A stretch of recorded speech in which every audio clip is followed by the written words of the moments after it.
morning, ma'am. Solve this problem with FCFS and shortage job first. Board is visible.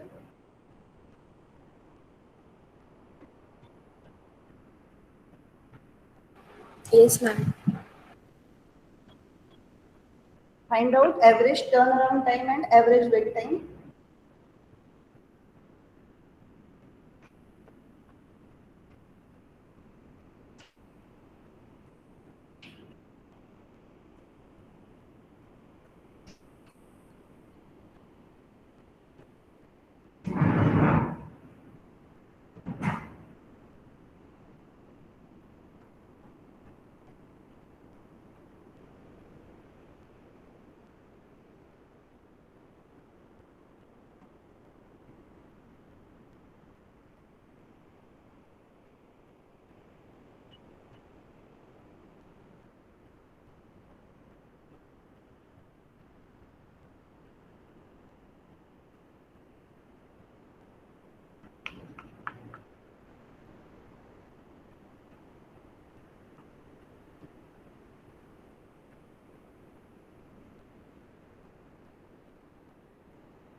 Yes, Yamini. This finish time of P0. 7 seconds. It's 7.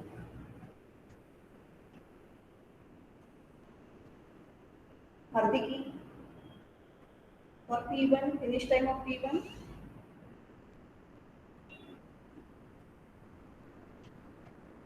Finish time for P1. You have to use it.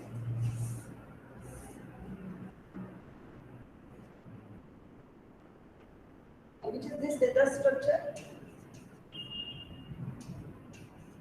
It is called ready queue.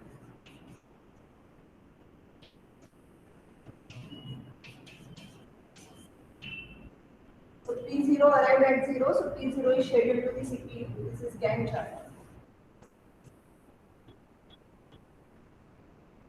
And it is FCFS. FCFS is non-preemptive algorithm. Non-preemptive means it is not preempted in between processes. Once CPU is allocated to the process, a process will return CPU after its completion, not before that. Forcefully, you cannot take CPU time from that process, or you cannot force process to stop in between. That is non-preemption. And preemption is you can interrupt process in between. FCFS is not preemptive algorithm. So first process will be executed, that is P0, it will finish at 7. Then which is the next process to get allocated? Yes, Hardiki, roll number 12. This is P1, right? P1 is allocated for how much time? Next 2 cycles. 7 plus 2, 9. What is finish time for P1? It is 9. Then P2 is allocated to the CPU for next 6 cycles. 9 plus 6, 15. So finish time for P2 is 15. What is for P3 and P4? Tejal, what is finish time for P3? 18 and 19. 18 for P3 and 19 for P2.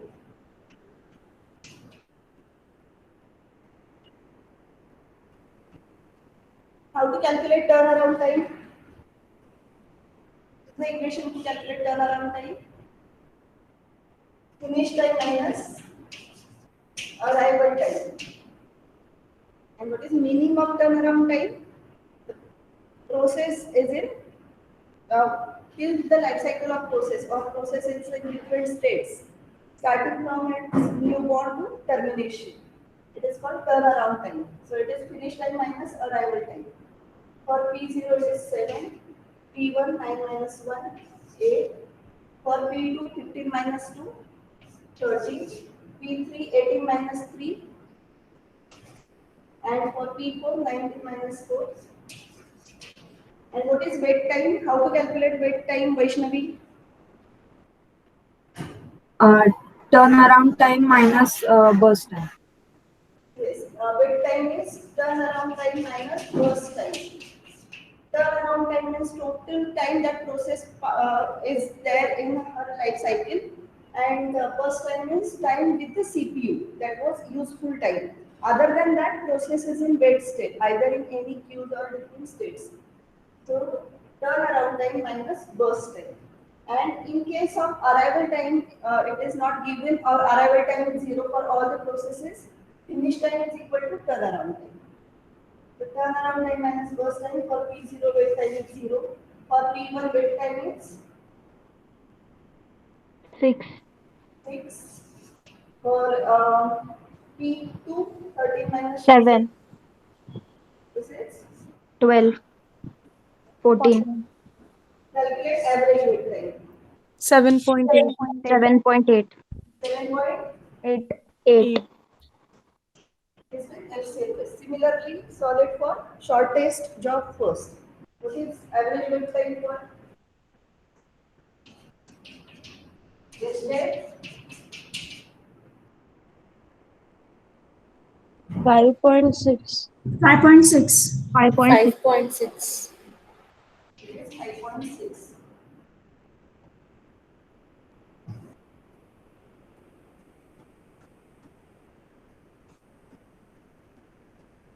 SJF also heredity will remain same. So at 0 only one process is there, so P0 will be allocated to the CPU for 7 cycles, because SJF is again non-preemptive algorithm. FCFS is non-preemptive. So once CPU is allocated, process will execute till its completion. So P0 will execute from 0 to 7. Now till 7 all processes are in a queue. P1, P2, P3, P4. And time burst time is 2, 6, 3 and 1. So now P4 will execute for next one cycle. You have to select shortest job first. Priority is given to the process with shortest job. So P4 will execute. Then P1 will execute for next 2 cycles, and P3 will execute for next 3 cycles, and lastly P4 will execute for next 6 cycles. So finish time for P0 is 7, for P1, 10. for P2, 19.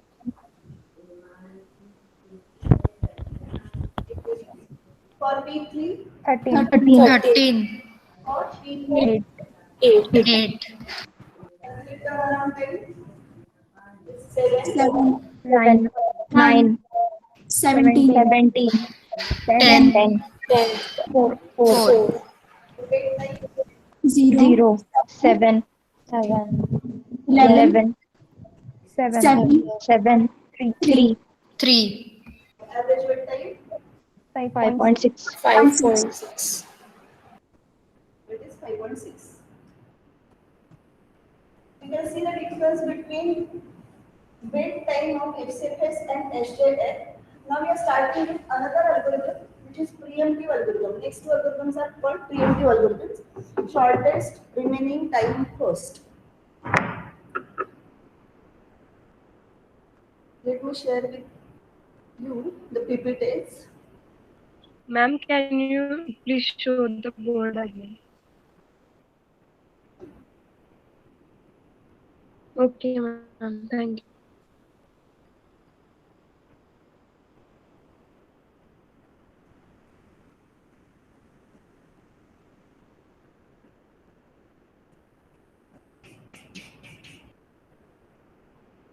as the name says, shortest remaining time first. It will select a process depending upon remaining time, and it is preemptive algorithm. If arrived process, if incoming process has less burst time than current executing process, then current executing process is preempted. It will be sent back to the ready queue, and the newly arrived process is scheduled to the CPU. So the name is shortest remaining time first. Slides are visible. Yes, ma'am.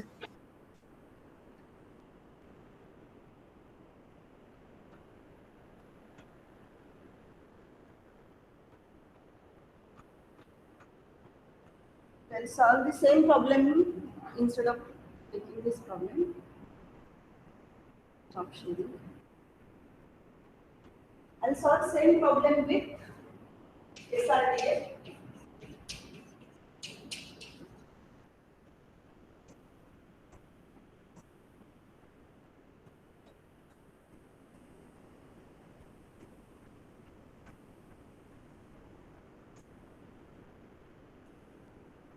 This is ready queue and this is Gantt chart.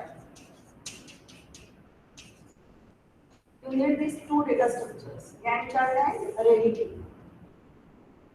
So look here carefully. At time 0, P0 arrived in a CPU with burst time 7. At time instance 0, P0 arrived in ready queue with burst time 7. So CPU is free, so it is immediately allocated to the CPU. Now for each time second, after one time second, it will check. Scheduler will check if there is any new process in ready queue. Yes, at 1, P1 arrived. At 1 in time instance, P1 arrived with burst time 2 or requirement 2. So at 1, what is remaining time of P0? 7 minus 1, that is 6. So, which is less 6 or 2? Shortest remaining time first. So, less is 2. So, P1 is scheduled to the CPU. And what happened with P0? At time 1, P0 sent back to ready queue. So, you have seen that cycle, right? Ready to running, running to ready. So from running or from this is running state or CPU execution. So from running to ready, it has preempted because newly arrived process has less burst time than current executing process. So this is from ready to running to ready state. At the same time, P1 will enter into the CPU and P1 will exit out. So this bar or this line shows context switch. We have seen this concept context switch in our first session. So P1 will store its structure or whatever the information in process control block, and it will reload those information, create process control block, and start execution. And P0 will store its information and go back to ready queue as a wait. So till now, at 0 only process P0 was there, so it was allocated to the CPU. After one time unit, P1 arrived, which has less burst time than current executing process. So P1 is scheduled to the CPU, and P0 is shifted back to ready queue with remaining time 6. Now P1 will execute for next one time unit, and it will check. CPU has to say, scheduler has to check if any new process arrived. Yes, P2 arrived with time 6. P2 is arrived with time 6, but current executing process, what is the remaining time of P1? 1 time unit. And P1 1 time unit is less than incoming process. So P1 will continue for next 1 unit. P1 completed its execution. Now at time 3, P3 arrived with burst time. P3 arrived with burst time. I will show you. So at 0, P0 was there. At 1, P1 arrived. This was with 7. This was with 2. Now P0 is added to the queue with remaining time 6 and 1. Now at 2, P2 arrived with first time 6 and then at 3, P3 arrived with first time 3. So what happened at 3? At time unit 3, these three processes are in a queue, P0, P2, P3. And remaining time of P0 is 6, P2 is 6 and P3 is 3. The shortest process is P3. So P3 is scheduled. P3 is scheduled for next 3 cycles because all processes are arrived, there is no incoming process. So for next 3 cycles, P3 will execute. And then remaining upon P0 and P2, P0 will execute first because it is entered in a queue first. If the processes has same burst time, then FCFS is applied first come first serve. P0 will execute for next 6 cycles. And then P2 will execute for next 6 cycles. I missed something. P0 will execute for 1, P1 will execute for 2, P3 will execute for next 3 cycles, plus 3, 6. Then P0 will execute for 6 and 6, which should come 9.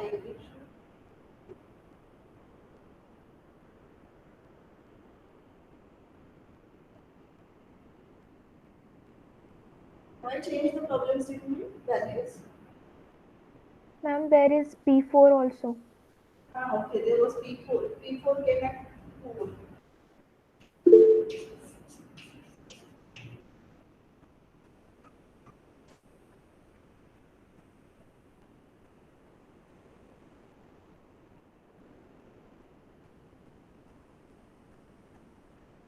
There was P4 and for 1 time.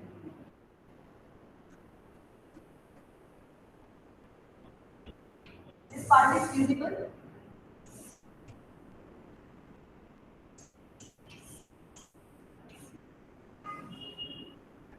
So at 0, P0. Ma'am, code is not completely visible. Left side. Is here.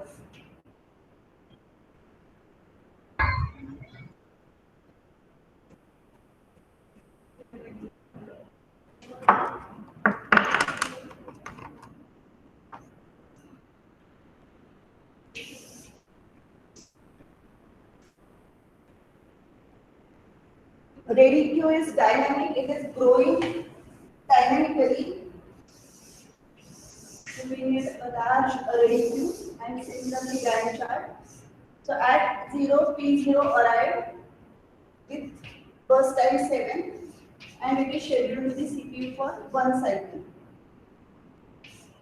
Now at time unit 1, P1 arrived with burst time 2.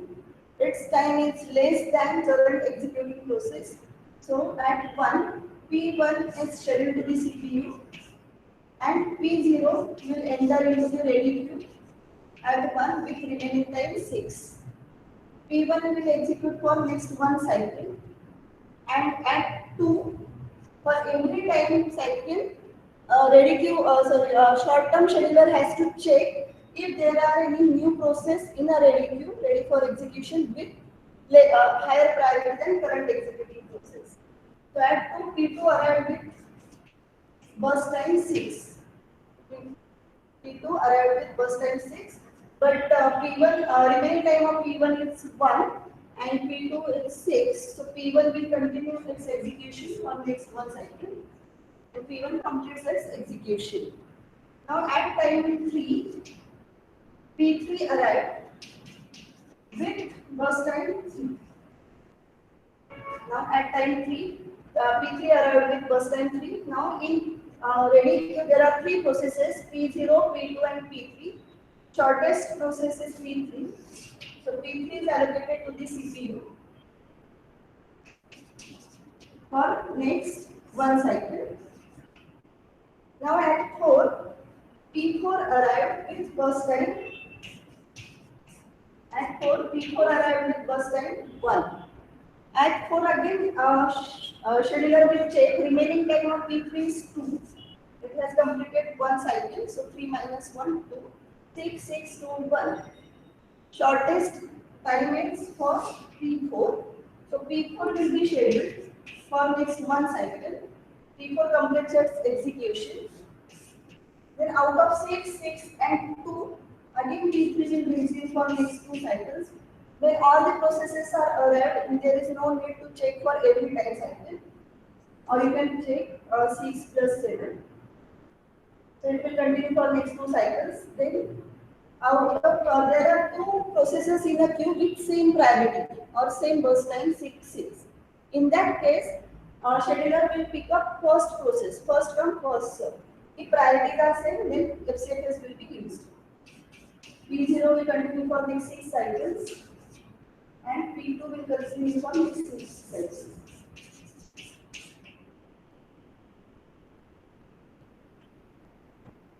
So finish time for P0 is finish time for P0 30.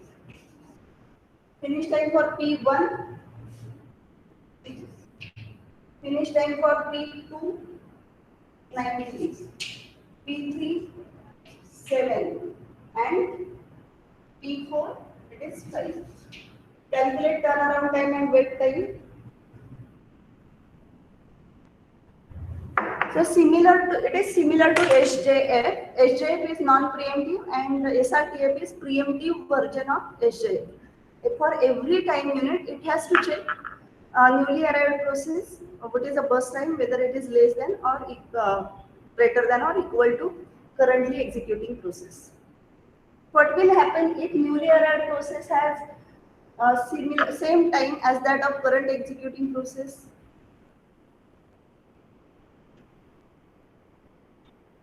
For example, say we have one more process, P5.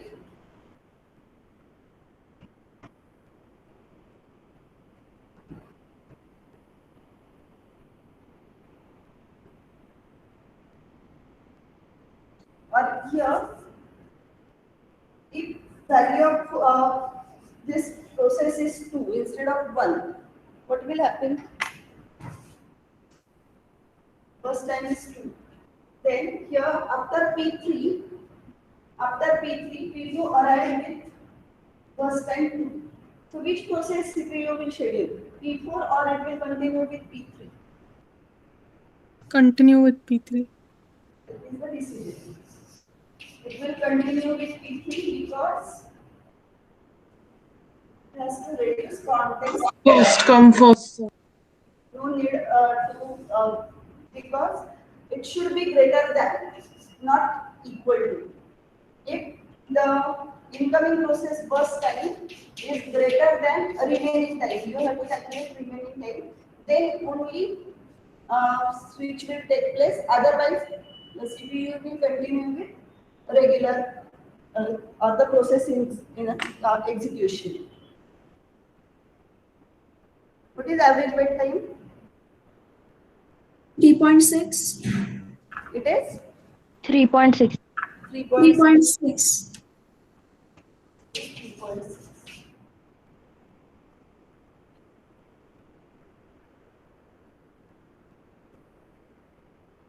Solve this problem. Yesterday we have solved this problem. I am sharing slides with SRT.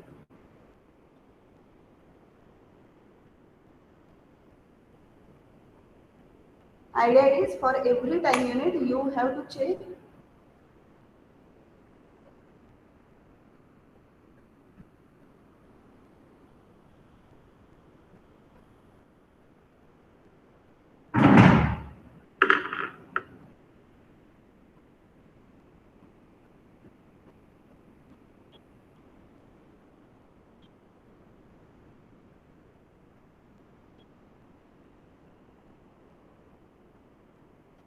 you have yesterday's output for FCFS and SJ. Now complete the problem with SRT.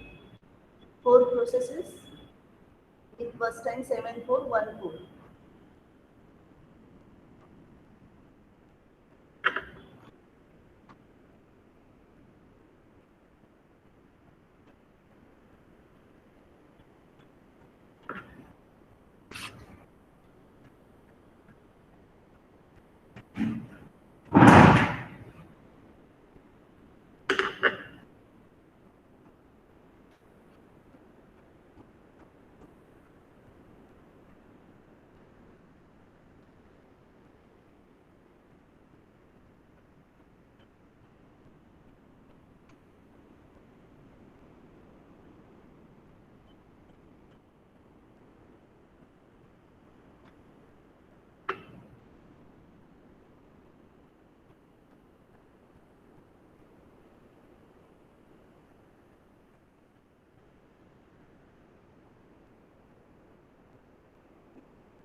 So the first step, which process will be allocated to the CPU first at 0 time unit?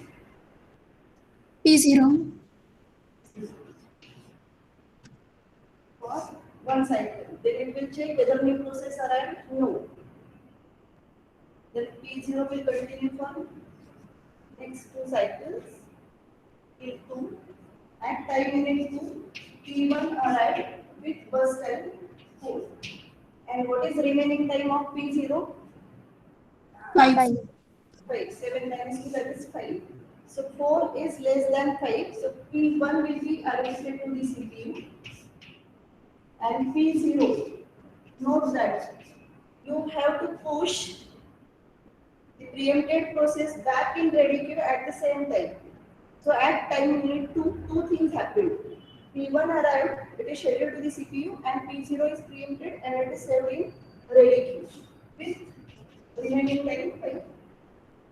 So P1 will continue for next one cycle, it will check there is no process arrived yet. At time unit 4, new process arrived. Whenever new process arrived, it has to enter in ready queue first. So P2 will arrive with burst time 1. And what is remaining time of P1? 2. Yes, 4 minus 2, that is 2. And incoming process burst time is less than that. So P2 will be scheduled and P1 will be pushed into this queue at same time limit 4. And with remaining time 2. P1 is in a ready queue and P2 is scheduled to the CPU. P2 will continue for next one cycle. At 5, new process arrived with P4 arrived with burst time 4. With burst time 4. So at 5, P2 completes its execution. So we won't enter into the ready queue again. At 5, there are 3 processes in a queue. P0 with burst time 5, remaining time 5, P1 with 2 and P4 with 4. So P1 will be scheduled, shortest remaining time first for next 2 cycles. Then P0 or P4 will be scheduled for next 4 cycles. And then P0 will be scheduled for next 5 cycles.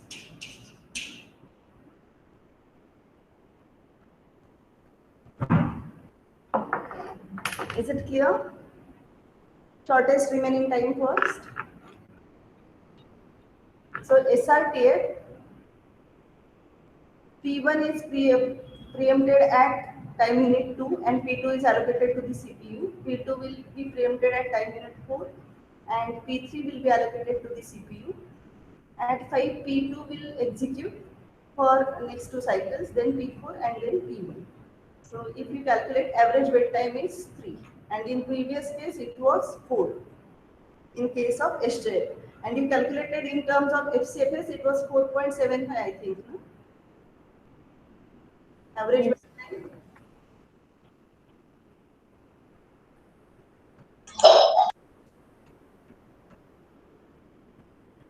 Next algorithm is round robin.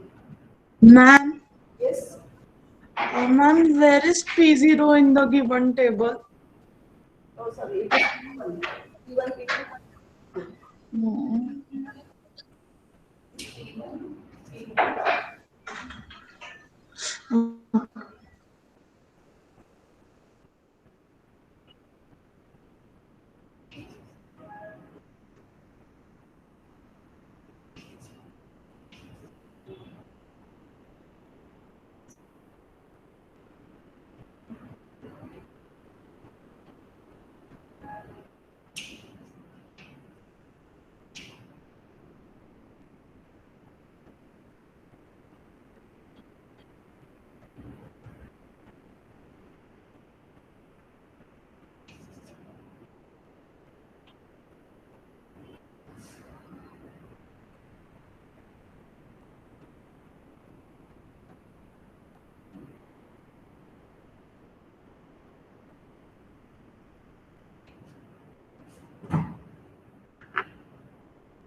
So in case of SJF or SRTF, problem is with priority. Every time small process will be scheduled first, then large process may have to wait till infinity or it may not get scheduled. This problem is called starvation.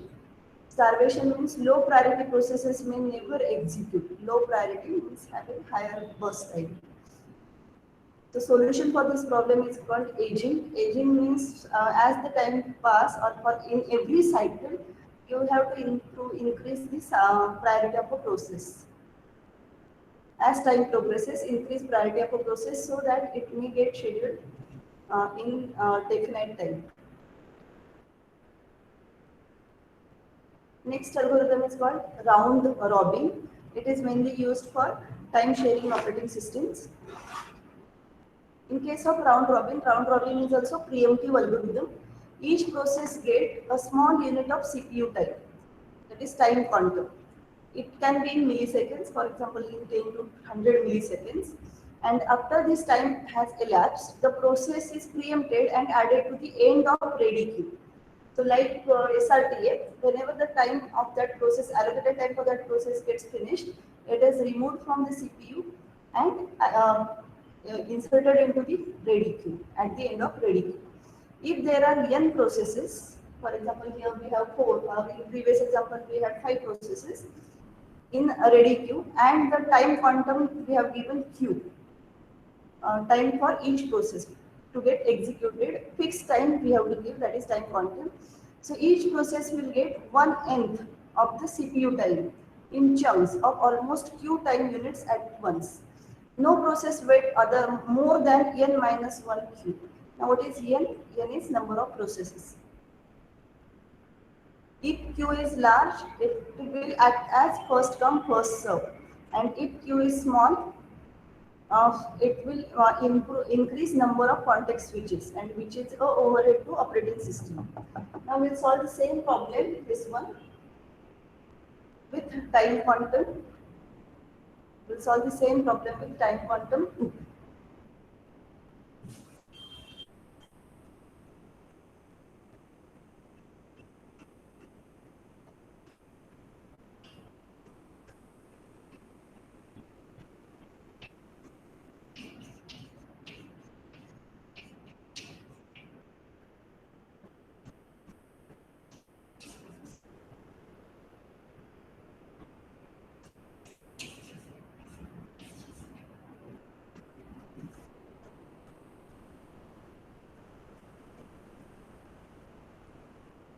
Initially, I'll explain you without arrival time. If arrival time is not given, or it is 0 for all the processes. So, round robin without arrival time, or arrival time is 0 for all processes. In that case, your ready queue is ready with these processes, P1, P2, P3. All the processes are in ready queue. They all arrived at the same time in this sequence, P1, P2, P3, P4. And this is your Janitor or CPU. So, as per the arrival sequence, all the processes are arrived at the same time. We are considering quantum as equal to 2. Time quantum is 2. So, P1 will be scheduled for next 2 cycles. For 2 cycles. Now, what happened at 2? P1 is preempted and added at the end of ready queue. So, P1. These are the burst times. So when first it is picked up from ready queue, added to the CPU, it will continue as quantum is 2 for 2 cycles. Then it will get preempted and pushed in a ready queue with remaining time 5. Then next time is for P2. P2 will execute for next 2 cycles, and P2 gets preempted and added at the end of ready queue. Now P3 is scheduled. As P3 time is less than quantum, it won't waste one time cycle, it will just execute for one cycle. And it is finished, so no need to add it in a ready queue. After that, P4 will execute for next 2 cycles till 7, and P4 then added at the end of ready queue. Then P1 will execute for next 2 cycles, and it is added at the end of ready queue. Then P2 will execute for next 2 cycles. Now P2 is finished. Similarly, P4 will execute for next 2 cycles, and it is also finished. And then P1 will continue for next 3 cycles. This is how turn by turn every process will get its turn and will execute for given slot of time. This is called round robin. It will come in a circular fashion or in a round robin fashion. So the name of this algorithm is round robin. This will solve without arrival time. If time factor is added, what will happen? It has to check which process is arrived, and that process needs to be allocated to the CPU. Now solve. Ma'am, please can you explain once again? Sorry to interrupt, but please. No problem. First you solve it without arrival time. In next session we'll see how to do it with arrival time. Now here, initially all processes are there. I will explain again, starting from first. So in case of if arrival time is not given, all processes are in ready queue. All processes are arrived.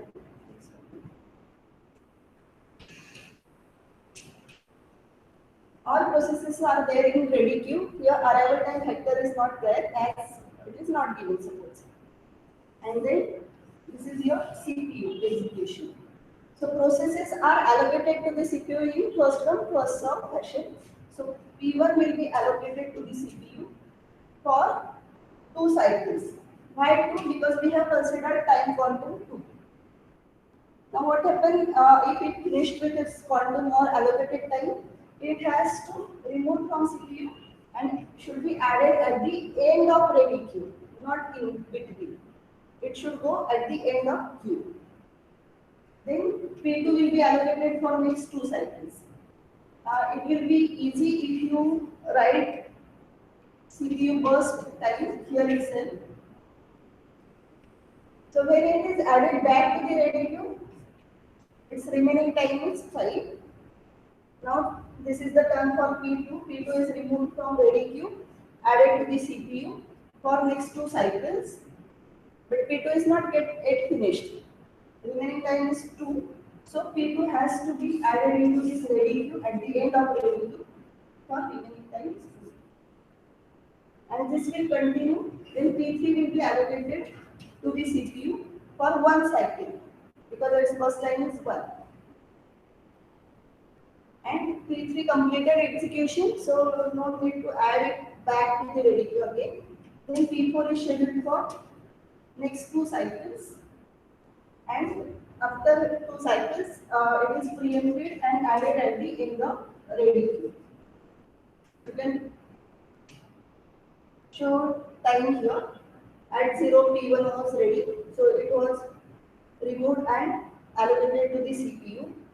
This process was ready at again at 0, 0, 0. All the processes are ready at time 0. Now at time 2, P1 is preempted and added into the ready queue. At time 4, P2 is preempted, added into the ready queue. At time 5, P4 is preempted and added to the ready queue. P4 will continue till 7. Now, no, P2 will continue. P2 is allocated to the CPU at 5 and it will continue till 7. And at 7, P4 is removed and added back to the ready queue. This should be same.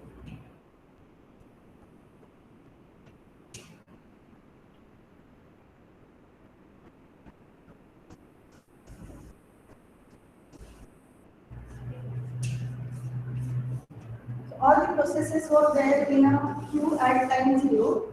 P1 will continue for 2 cycles. Then P2 will continue for next 2 cycles. So at time 2, P1 is preempted and the remaining time is 5. P1 is preempted and added back to the ready queue. P2 will continue till 4. Now at time 4, P2 is preempted and added into the ready queue for remaining 4 minus 2, that is 2 cycles. And P3 is allocated to the CPU for 1 cycle. And P3 completed its execution. Now at 5, Ma'am, yes, sorry to interrupt, but why P3 is for P3 cycle only 1 cycle is?